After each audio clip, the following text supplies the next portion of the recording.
Waalaikumsalam warahmatullahi wabarakatuh. Mohon maaf mungkin ini tidak sesuai dengan tema. Saya ingin bertanya tentang sahabat kita, jamaah tabligh atau jamaah khuruj yang keluar berdakwah 3 hari dalam sebulan, 40 hari setahun dan 4 bulan seumur hidup. Pendirinya adalah Muhammad Ilyas. Rujukan kitab mereka adalah buku Fadilah Awal. Baik, pendiri mereka, apakah yang mereka kerjakan itu ada dalilnya? Silahkan tanyakan pada teman-teman yang bersangkutan. Antum klarifikasi dulu, tabayun dulu. Jangan tabayun kepada saya yang tidak ikut gerakannya. Antum ikuti dulu. Ada kiai dari Lasem, Masya Allah, orangnya saleh, baik ya, dan luar biasa tawadhu'nya. Namanya Kiai Haji Abdul Qayyum. Masyarakat sekitar mengenal dengan Gus Qayyum. Ya, saya bersilaturahim. Saya senang ya datang silaturahim dengan ulama, datang. Kalau saya mau pergi ke satu tempat, saya kenali siapa.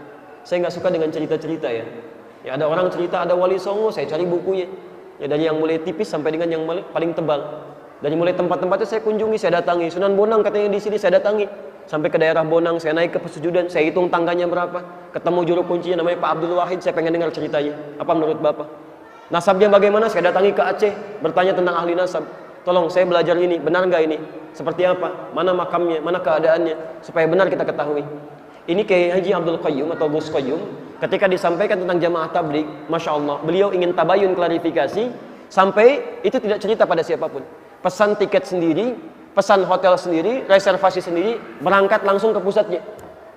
Yang kalau suka ada kumpul-kumpul, konon katanya ada di daerah Asia Selatan ya, Pakistan atau India itu, datang ke sana melihat langsung apa yang dilakukan, apa yang terjadi dan sebagainya.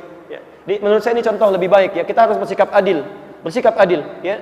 Kalau misalnya ada sesuatu yang tidak bagus, ya kita nasihati, dakwahi, tinggalkan yang tidak bagusnya. Ya, kalau ada yang baik, yang benar menurut tuntunan Al-Quran dan Sunnah, kemudian kita pertahankan dan tambahkan supaya lebih baik lagi. Ya, jadi kalau antum melihat seseorang jauh dari tuntunan Al-Quran, tuntunan Sunnah, jangan dibenci. Antum ajak dakwah, dakwahi dengan kelembutan. Kan surga bukan cuma untuk antum aja, terlalu luas gitu kan. Ya, jangan tinggalkan yang lain. Wah, ini belum sunnah, saya nggak mau ikutan. Masya Allah, antum nggak perlu ikutan, tapi antum bisa dakwahi untuk mengajak pada kebaikan. Ya, jadi jangan ditinggalkan, apalagi sambil berselisih misalnya. Ya, nggak boleh begitu ya.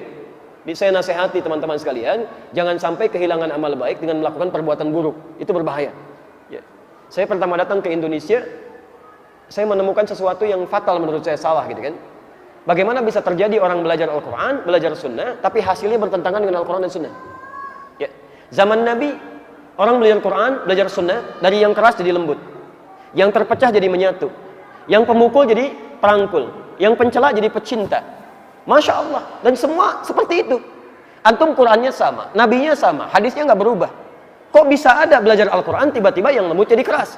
Antum mungkin belum pernah dapati, saya pernah dapati kasus.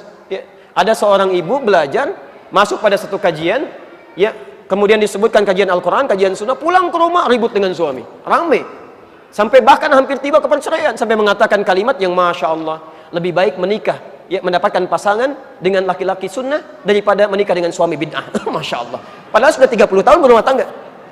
Ya, dia belum paham dalam situasi seperti ini. Mari bijak dengan berdakwah dalam kebaikan. Lihat kondisinya, kan aneh gitu kan, belajar Quran, belajar sunnah tapi melanggar ketentuan itu. Ya, bijak dengan lembut.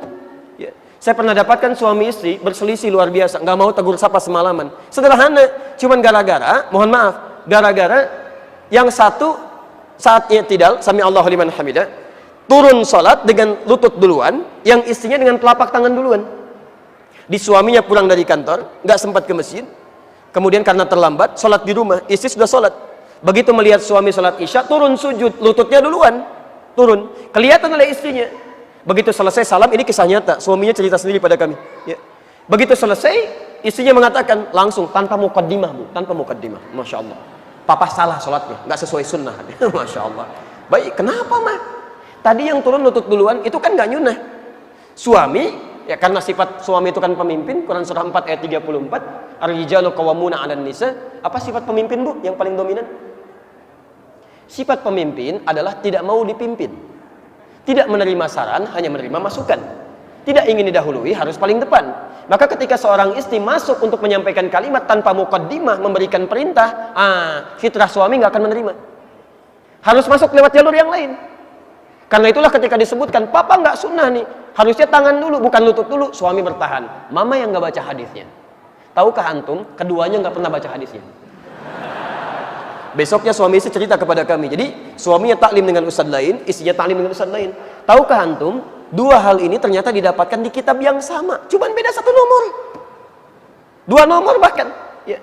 Di Abu Daud yang pakai lutut nomor hadis 838 dari Wa'il bin Hujur, posisi paling kanan sebelah bawah. Yang pakai telapak tangan dari Abu Hurairah, posisi paling kanan sebelah atas 840 sampai 841.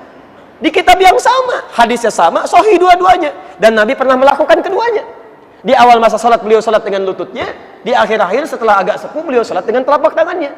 Disimpulkan oleh para ulama, ini menunjukkan kemudahan dalam salat, karena saat akan sujud cuma dua hal ini yang bisa digunakan.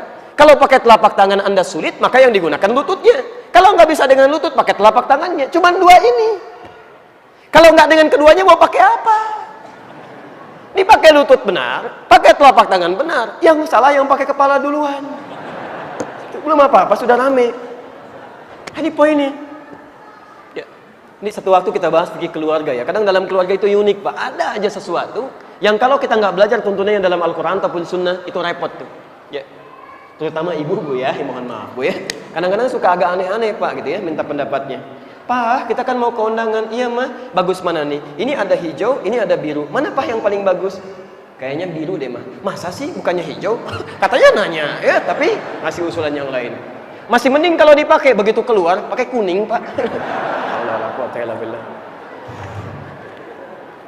Tenang Bun ya, ini siaran live ya. Insya Allah.